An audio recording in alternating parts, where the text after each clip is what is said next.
Okay, well today and tomorrow we're going to finish off the material on sort of introduction to sequential games.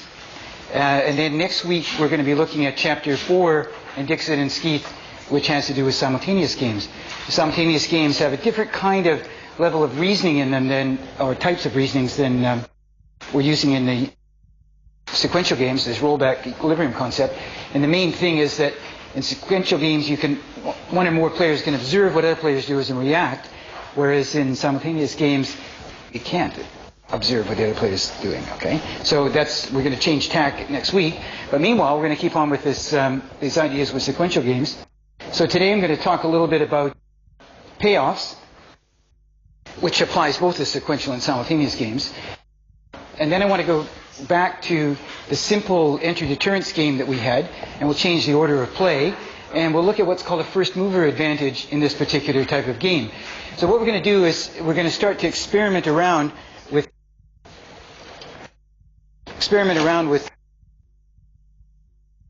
the structure of the game. So remember, the structure was who are the players, what can they do, what's their information, what are their payoffs. So the PDIP idea.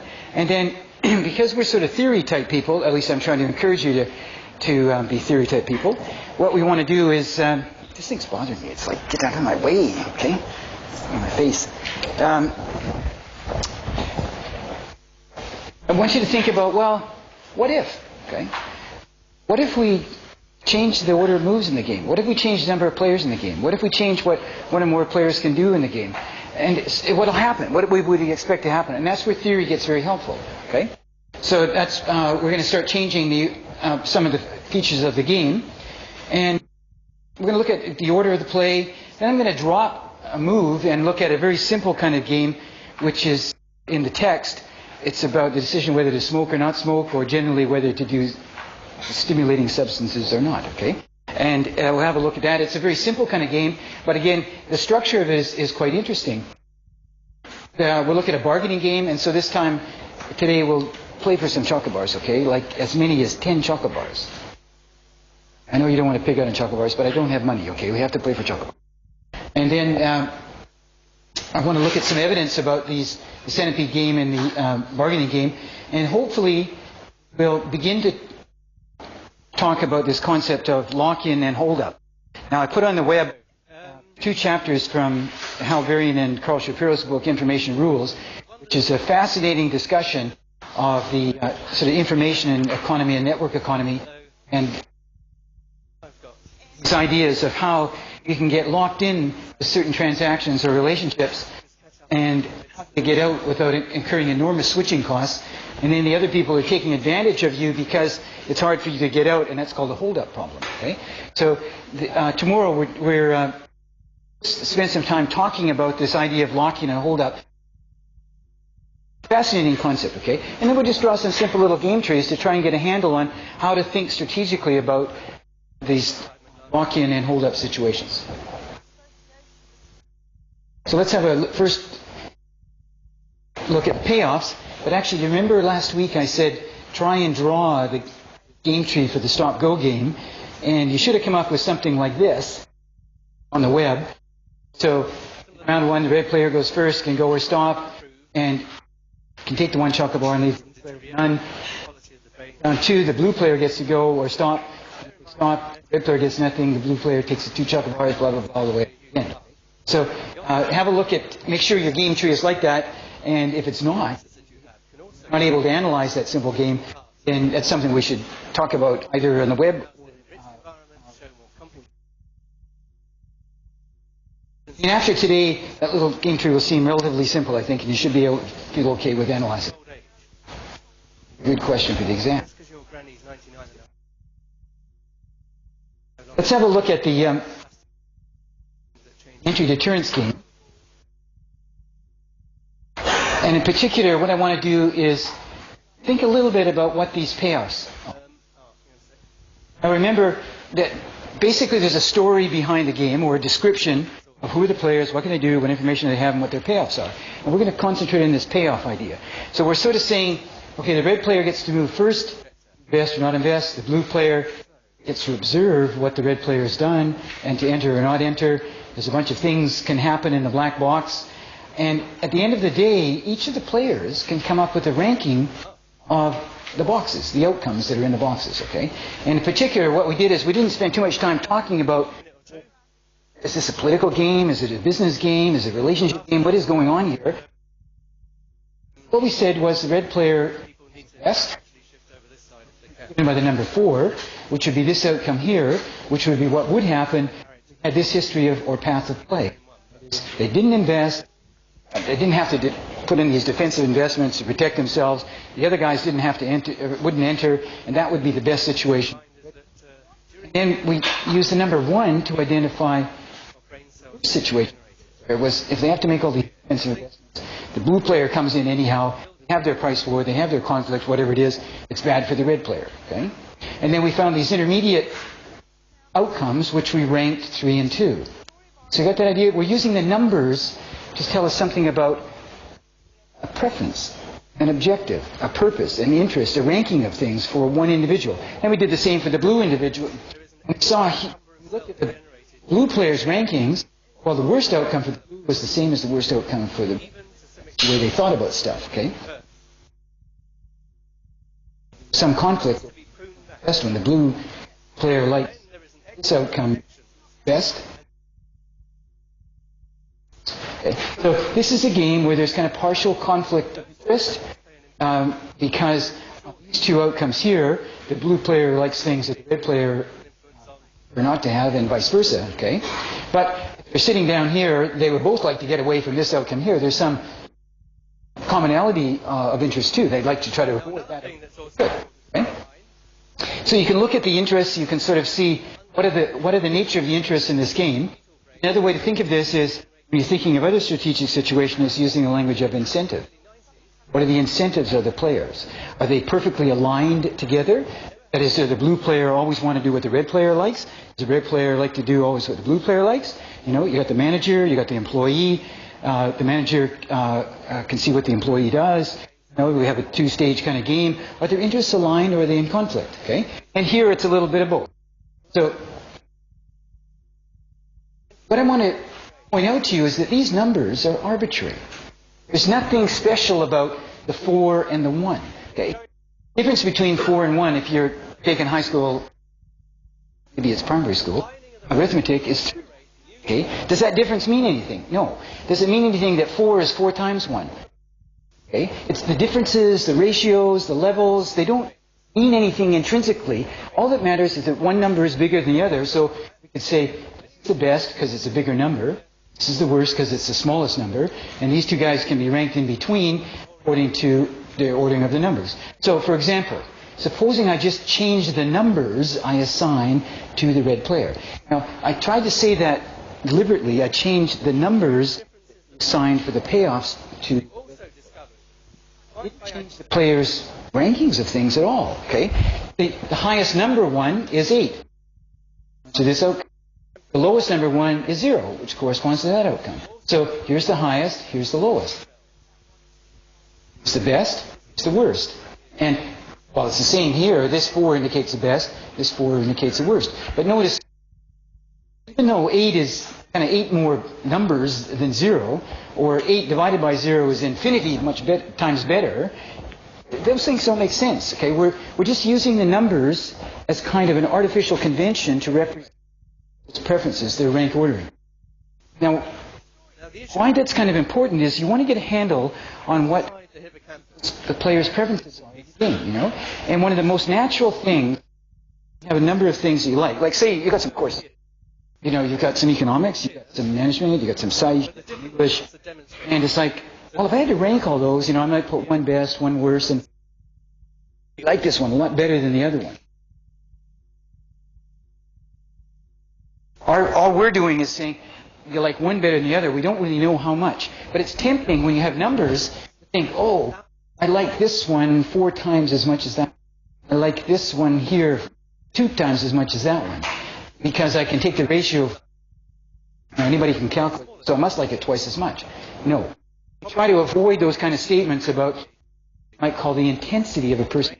It's just, you know, this might be the worst possible thing in the world for somebody, and this might be the best, and they might not be very far apart. They might be really far apart. don't know. We just know how they rank. Yeah. So you could change the numbers, changing the game.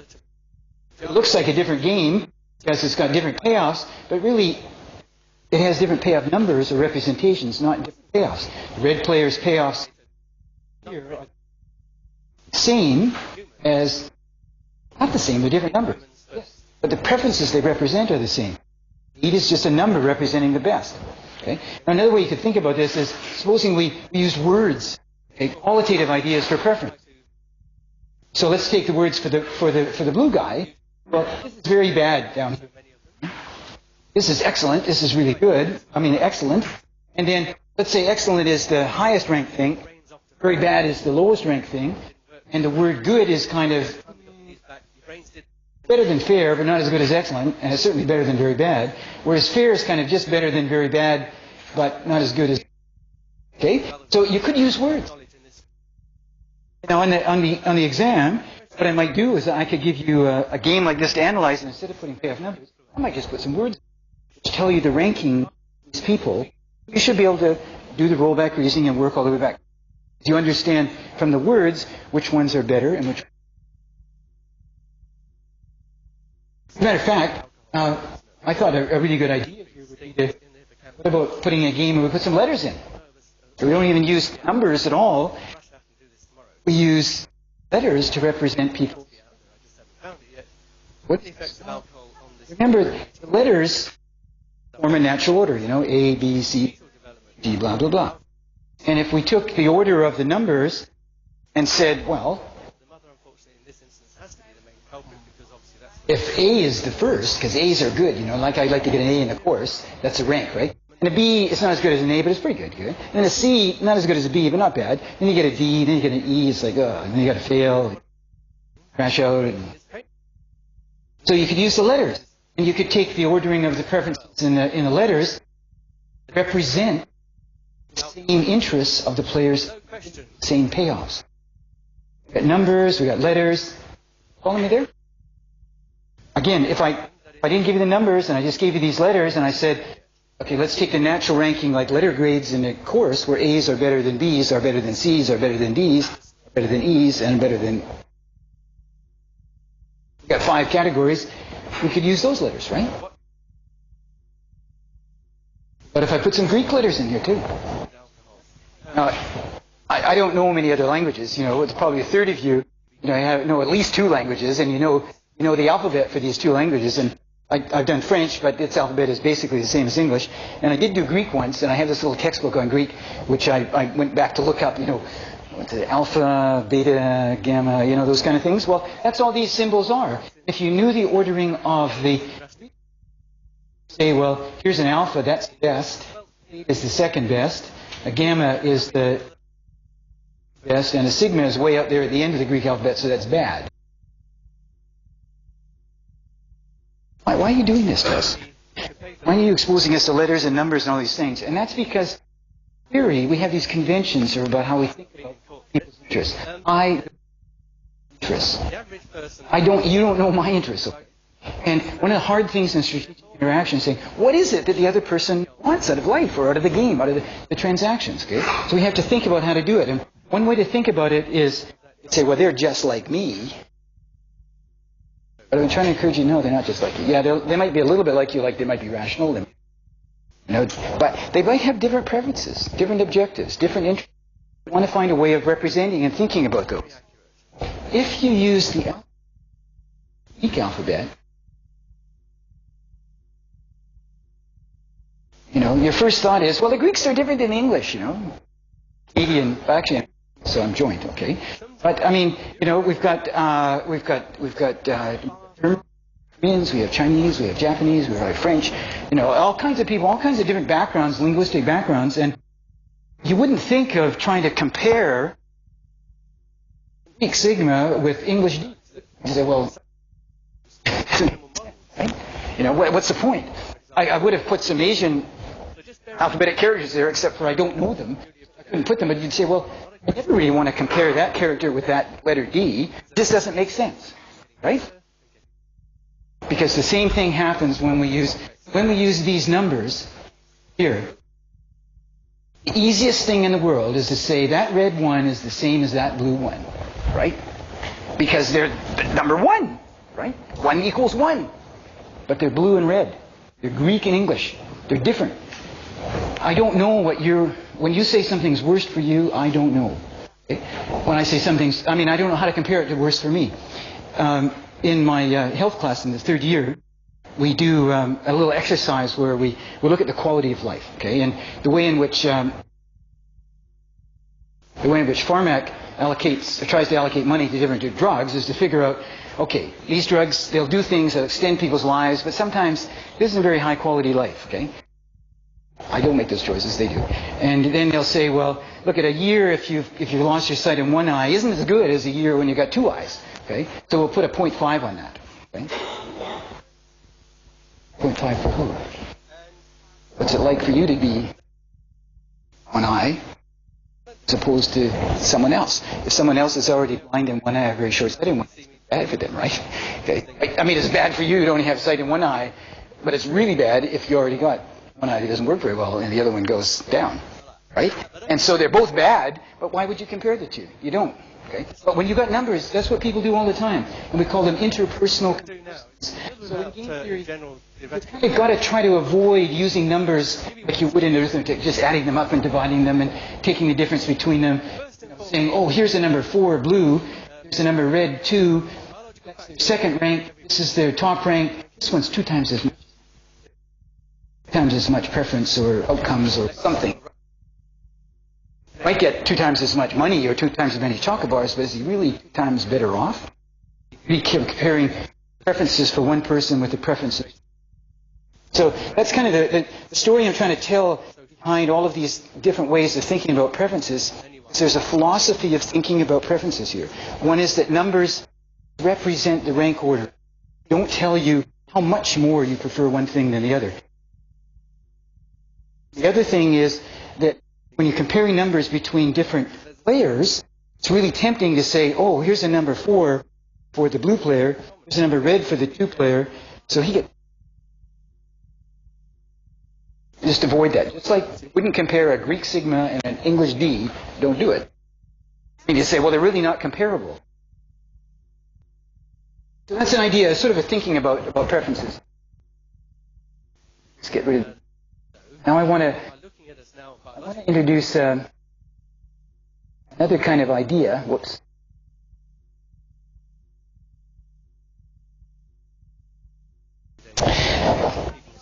In the gray boxes, I've been putting the little gray boxes there as terminal nodes because often in strategic situations things are complex. So, for example, when we're doing our games here, one of the players is saying, well, I'm not really sure, I'm just interested in my own chocolate bars. And also, I kind of don't want to lose face in class.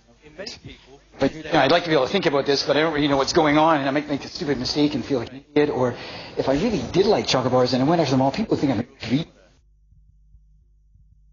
And then besides, I might actually care about the chocolate bars that the other person has because they're starving. I'd like to be able to give them some chocolate bars. So the black box, the gray box, is just a way of what we describe as outcomes. Now, the thing about outcomes is we can measure the outcome. You could count the number of chocolate bars that the red player is going to get. Okay, so up here, when we had this, if playing for chocolate bars, we enter 1 chocolate bar. Red, 1 chocolate bar. Enter $1 million payoff for red, $1 million payoff for blue, $1 million for Qantas, $1 million for Air New Zealand. Whereas up over here, if Air New Zealand doesn't have to defend and Qantas decides not to enter, then they'll get $4 million and they'll get, we could have numbers. Measurable things, right? So the outcomes could be measurable things. So quite possible, though, if you only have one dimension like money or chocolate bars, to use the outcome numbers, payoff. And that's where it gets a little tricky, okay? Because when I was talking about the game of chocolate bars, the stop-go game, you wanted to say, well, it's not just my chocolate bars I'm worried about. I might be a little concerned about the other guys. Or I only want 2 chocolate bars. I really don't want 4 chocolate bars. And besides, I'm not only just worried about chocolate bars, I'm worried about making it easy for myself in class, and how do I think about that? That's all the stuff in the in the gray box, okay? But if you think there's only one thing that matters, like a one-dimensional outcome for a person, then we can use these red numbers, which are outcomes, as preference representation. These numbers here are outcomes. Numbers here are ways of representing preference. Now, we saw we could change these red guys, zeros to the alphas to the sigmas, and we weren't changing anything about people's preferences. You start changing that to an alpha and sigma and show it in the outcome box. And these are measurable things like money or chocolate bars or some measurable thing. Measurable things aren't the same as money. Okay? Let's say these are money. And we go, for the red player, it goes 1 million, 3 million, 2 million, 4 million. I like 4 million. Yeah, I like 1 million. I like 2 million or more. I like 3 million. I like 4 million. You know, that's a lot to me. You know, like if I could get 1 million, I'd be out of here. I mean, well, I might invest a bit of it in travel. Who knows? You guys might keep on with your education, but I've had 35 years of education. My job's good and I love learning, but if I had $1 million, that first million to be worth a lot. What about the second million? It's great, you know. 2 million, I could give some away, you know. And 3 million, I could even give. Now, after a while, I'm thinking, you know, well, I mean, I'm not going to not take it, but the extra money doesn't really mean the same to me. The extra million from 3 to 4 isn't the same as the extra million from 0 to 1. So the idea I'm trying to get here is that though we could use these numbers here, these are the money outcomes you get. These preference rankings here are spaced, but we know that really the first million is more valuable than the second million, which is more valuable than the third. Okay, so you want to think about that a little bit, even with money, sort of think, okay, I know that people like more money than less, usually. Another thing about money is it's not just your money if you're a red player. You might hate the other guy. You don't want the other player to have any money. So your preferences aren't your money. Your preferences are against the other guy. So let's put these in here like this. What I've done is I've kept, if you look at the red column, it's the same here as it is under that one there. But I've pushed the blue one around. The best one here for this blue, the worst one for this blue is now the best one. The best one for the red player becomes the worst one. Second best one for the red player becomes the second worst one. So these preferences here are exactly opposite of the red preference. Kind of flip them, turn them around.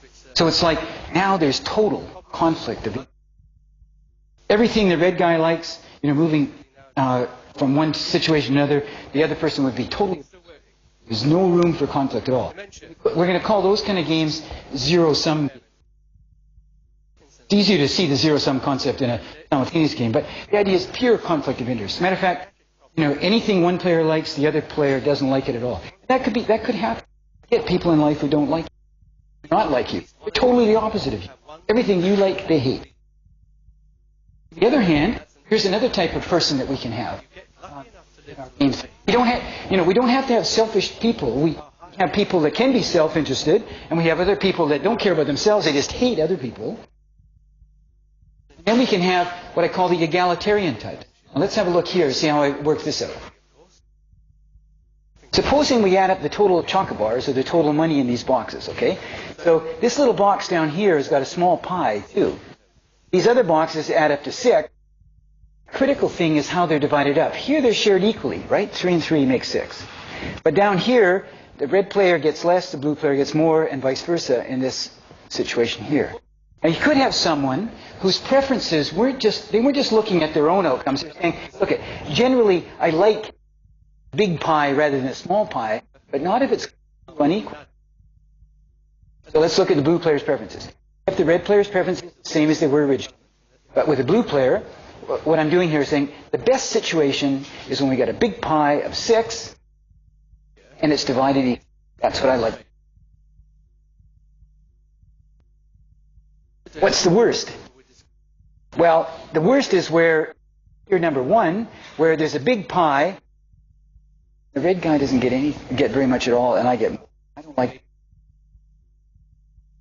The second worst is the situation where we got a big pie, but it's unequally divided in favor of the red guy. Again, you could reverse the preference between those two, and you'd still have someone who's kind of an egalitarian. And then third, the number 3, which is the second best one for this person, is actually have a small pie. So, again, I'm bringing up this example because sometimes in game theory, you're sort of thinking, oh, preferences are just self-interested preferences. People only care about themselves. They don't care about other people. Well, here's an example where we could think of analyzing a game with those kind of preferences, and what we would have is the blue player is kind of an egalitarian person. The red player just looks at his own bundle of money or chocolate bars, but the blue player is sitting there is kind of I like big pies and I want them shared equally. And frankly, I'd rather have a smaller pie and have it shared equally than I would have a big pie and have it.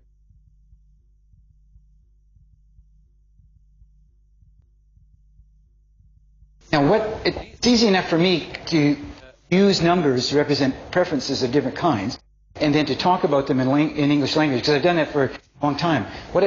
When you're seeing a game tree, what you want to do is look at the preferences. Try to make a story up for yourself. What are these preferences telling us? That's what I put on on the handout. It's just kind of a checklist. Whatever game we're playing. Now, this game, it's a relatively simple game, but whatever game we're playing, ask yourself, what do those payoff numbers mean? Okay, and what are we trying to represent in the strategic interaction with these payoffs? Because game theory is all about payoffs. You're going to interact with somebody else. They're motivated. They're intelligent. They're going to be figuring out, trying to do the best thing for them. You're motivated. You're intelligent. You're going to be trying to do the best thing for you. They know that you're motivated, intelligent, and trying to do the best thing for you, and they're going to be thinking about it when they're trying to think about. Because there's that intelligent, rational player idea. Okay, you have to have self-interested players. You could have kind of egalitarians and people who hate other people, and some people who like other people. So that's the idea of payoffs. Just keep those things in mind. If you get interested in this, you could go to the website on measurement.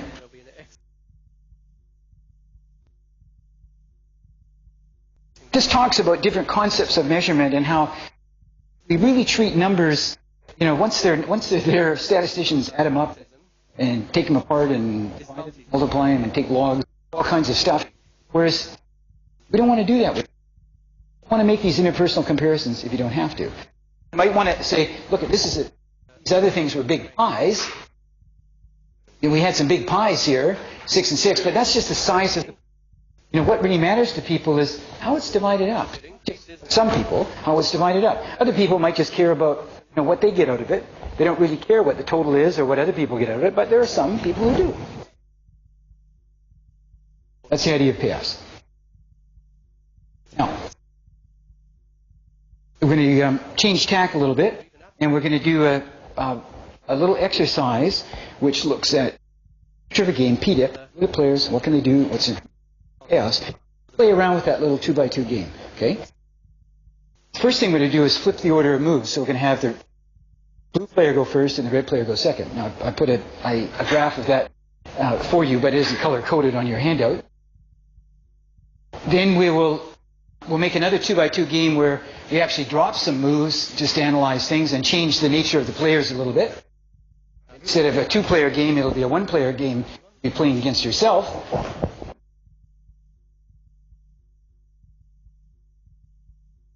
Then we're going to look at a game where we introduce more moves for each of the players. So it's going to be a bargaining. So let's just remember where we got to with our entry deterrence game. We found the rollback outcomes and payoffs. We found the rollback path of play. We thought about the rollback strategy, and we knew the strategy had to say what the blue player would do down over here, and we know the blue player would enter. Okay, so we kind of did all this stuff in the second week. Supposing now we change the game so that the blue player gets to make their decision to enter before the red player decides to. So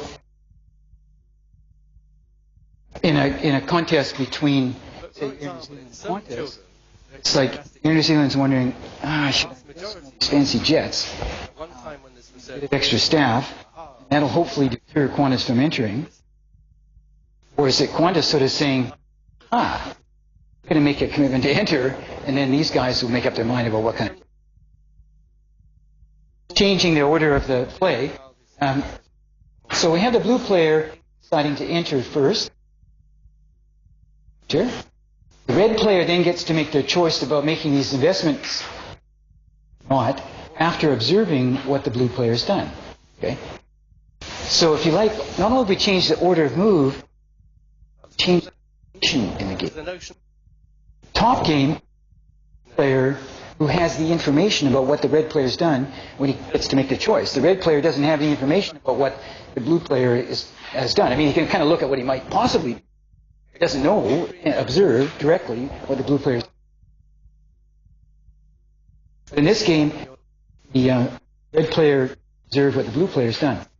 Now, once we flip the order of the moves, we want to keep everything else the same.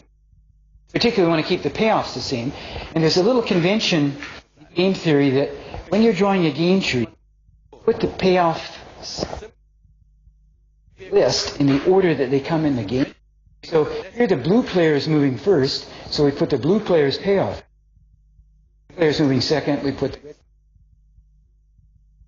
That gets a little tricky because what we want to do is say, where did this come from? Well, here we've got the blue player entering and the red player not investing. That corresponds to the red player not investing, blue player entering up there, which is a red 2 and a blue 4. Flip that around and bring it down here, red 2 and a blue 4. Just flip the order, okay? Just makes, when you flip this order, it turns out it makes it a little bit easier to analyze because you can always work from the right-hand side backwards. Let's take another outcome. Reference.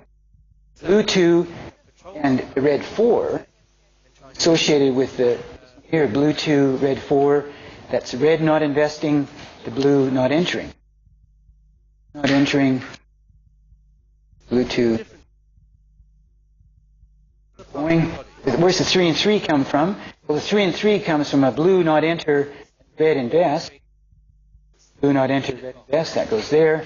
And finally, the worst outcome is if of a red player invests and the blue player enters, this red player invests. So now what we've done is we've taken this game on the top, we've transformed it into this game on the bottom, and the way we've done it is we've tried to keep the payoffs the same, we've tried to keep the number of moves the same. The information has changed because we're changing the order of play, so one player gets to move first now and observe what the other one, and the other one second and observe. It's flipped around in the first game. Then you should be able to whip through and do your rollback reasoning, sort of thinking, well, look at, red player gets to choose after observing what the blue player's done. So if we get up to this node here, 2 is bigger than a 1, so the red player wouldn't want to do this one. Cross that one out. The blue player chooses down here. The red player gets to make a choice. They can invest or not invest. 4 is better than the 3, so they wouldn't invest, not invest. The blue player can check this all out in advance, saying, now if I don't enter, then this guy's not going to invest, I'm going to get a 2. Whereas if I enter and this guy doesn't invest, I'm going to get a 4. Of course, I want a 4 rather than a 2, so I'm going to enter. That's our rollback path of play. Here's our rollback. In the game, we reverse the order of play. Now notice we get a different outcome. We get a different path of play. We get different payoffs. So that's a theory. Theory will say, okay, if you change things around a little bit, how would the game be different? Again, I'm going to keep coming back to these little research questions I'm working on, which is this high country pastoral lease situation. And the last week I found out that there are some leases of pastoral land in New Zealand that are issued around 1895. And in 1895, the government brought out a land act. Of course, they're trying to settle the country in that time, okay? So in 1895, they brought out a land act. The land act, see, when a lot of immigrants came to New Zealand, they were kind of against the aristocracy in England. You know, there was things about these huge estates and landed estates, and people don't have land, so they come immigrating to another country to get land. And so the government wanted to help small people get land. They also wanted to break up the large land estates. So they introduced this Land Act. And what they said is, look, at a lot of people who are just coming over in the boats, they don't have any money. They don't have money to buy land. What we'll do is we will lease them land at a very cheap rent.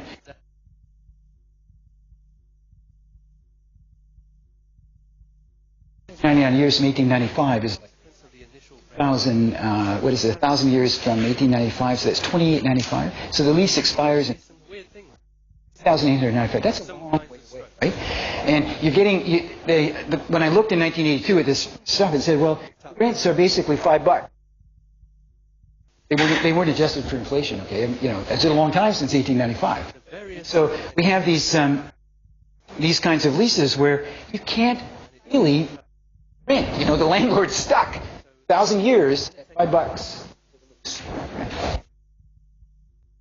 Pastoral leases we have now are and at the end of actually it's at the end of 11 years, so let's say, forget about that. It's at 33 years, it's like the rent comes up for renewing. And that's a different game, right? It's a different kind of situation. Change the kind of information now that things have happened, you know, every 33 years, lots of different stuff kind of happens, and the landlord gets to raise the rent. It's a different game than the one is played against pastoral leases who have these leases that say the rent was fixed in 1895.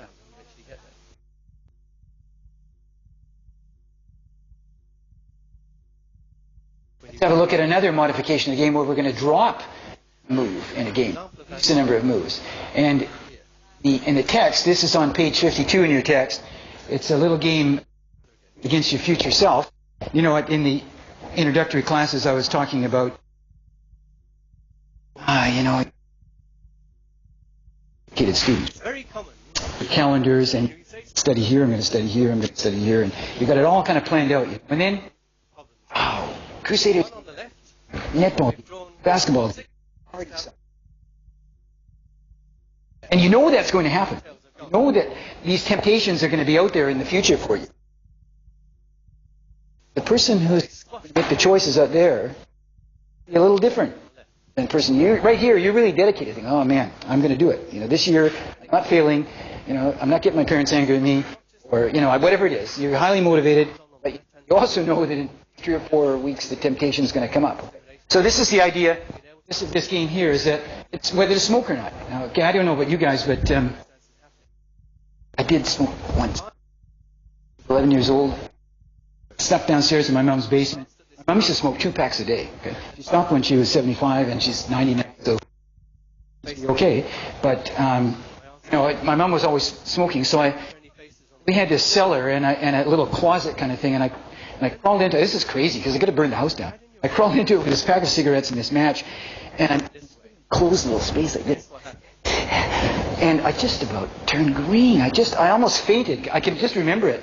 We had this old wringer washer thing, you know, the hand wringer thing, and I stumbled out of it. I was 11. My mom, when I went upstairs, my mom could smell it. And I think and that was my experience of smoking. Mind you, it put me off smoking for the rest of my life. But, you know, in here, the idea is that, should I try smoking or not? For me, it was like, you know, I tried it, and then the person who came out after the experience of smoking, there was no way they were going to smoke again. And I never have, really. Try marijuana once in a while. I know you're not supposed to try, but actually, in my experience, I've had alcohol and marijuana. I've had such bad experiences with them that it was like there's no way that I'm going to try again. And this one was more a social embarrassment thing. I went to this party when I was 8. Friends were 60s when, you know, there was the Haight Ashbury and everything, and I just, you know, I go. Just coughed, and tears are coming out. All these people are sitting around looking at me like I just felt like an idiot. And so I never tried it again because I didn't want that kind of embarrassment. Yeah. On the other hand, this little game, Carmen gets to try now, but in the future, she has to make a decision whether continuing or stopping. The person in the future wants to continue because 1 is better than -1, bigger than -1. Now, often in these little games, what we do is we use the numbers, like 0 is the status quo, sort of a benchmark, okay? And 1 would be, oh, it's better than things are now. -1 is there's something bad that's going to happen, okay? If you want to convey the idea that it's really bad, you put in a -1,000 there. Okay? Now, this doesn't look so bad.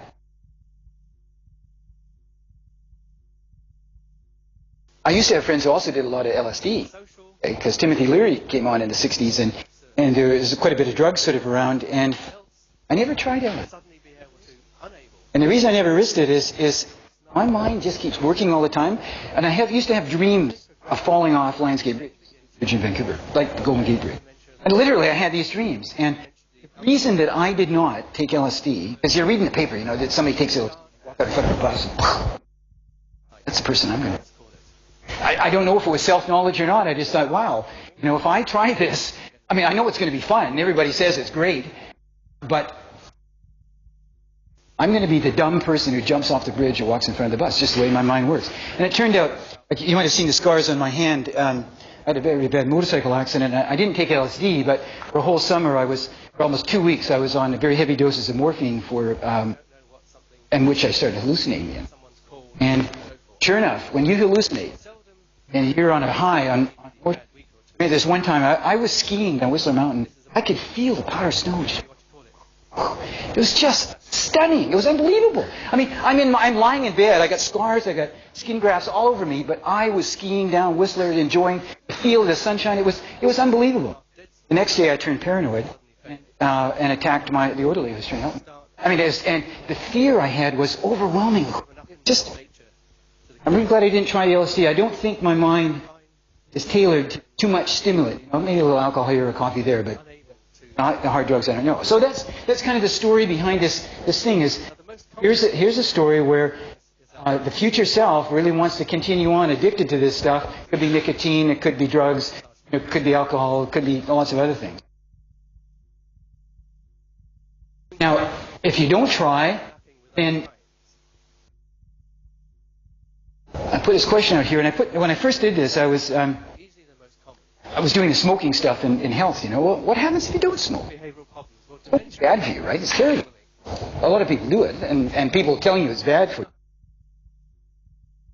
You know, there was I think it's in the U.S., I just read this the other day. I was very surprised that when they put in laws against smoking in public places, they didn't put in laws against smoking in the cabins of airlines. That was because they felt that nicotine deprivation might be bad for the pilot's concentration. Interesting, eh? So nicotine helps your concentration. And that's why people started smoking. I mean, there's social things that did it too. Weight control.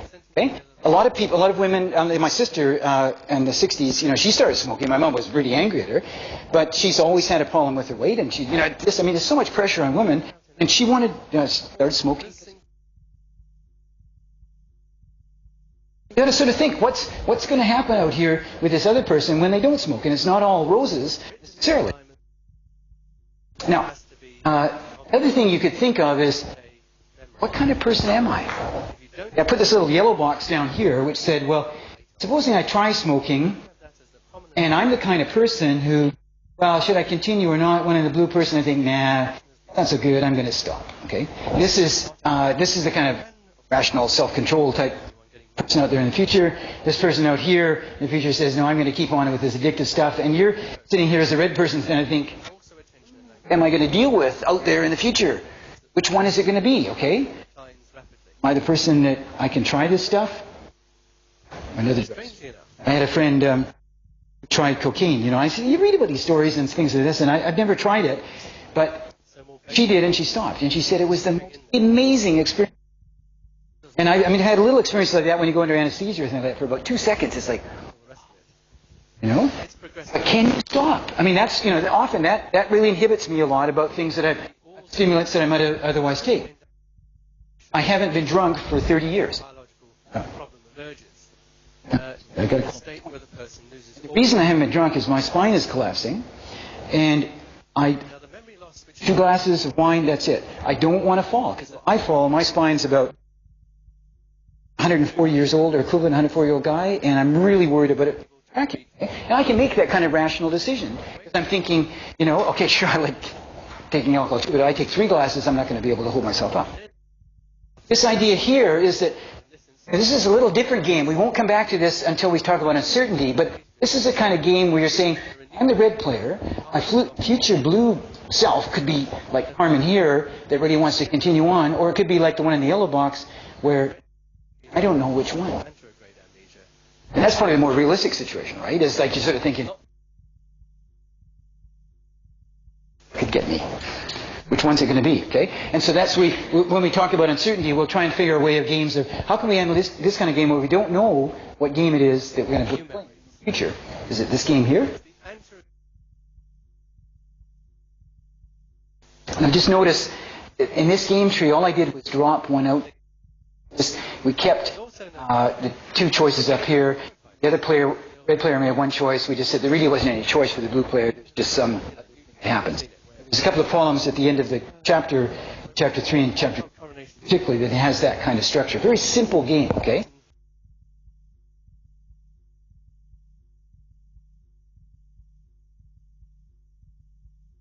It's going to play for chocolate bars. Well, let me tell you, we're not going to play anything. I'll just tell you the structure of this game, and then we'll actually do this tomorrow, okay?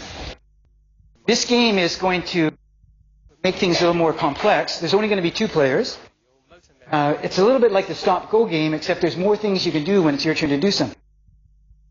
The idea is that there's on the left there are a pile of purple things, which could be dollar bills, they could be chocolate bars. Okay? And player A has to decide how to divide that 10 up between him and player. So you got $10 or 10 chocolate bars, and it's divide the pie game. Okay? Now, the blue player, the second player, gets to accept or reject the guy's offer. If he accepts it, the money gets divided and off they go. The game ends. But if he rejects it, it goes to a second round. And in the second round, the blue player gets to make a choice about who's going to buy. I don't know if you've ever done with his brothers and sisters. You know, that's the cake. You know, if you cut it unequally, your sister kills you. At least mine was older than I was and did. Okay, so this is a division kind of game. But the thing about this division is now we only have 6 chocolate bars. Same kind of story. The blue player at the middle stage there gets to propose a division of the 6, and the red player can either accept it, in which case the game ends, or it goes to the next stage, where the red player gets to decide between 4 chocolate. And the blue player either accepts the division that the red player offers, or rejects it, and if he rejects it, nobody gets it. So it's a shrinking pie game. The other centipede game that we had was a growing pie. This one's shrinking. That's what we'll do tomorrow. We'll actually get you to think about it. Red player's over here, blue player's over there.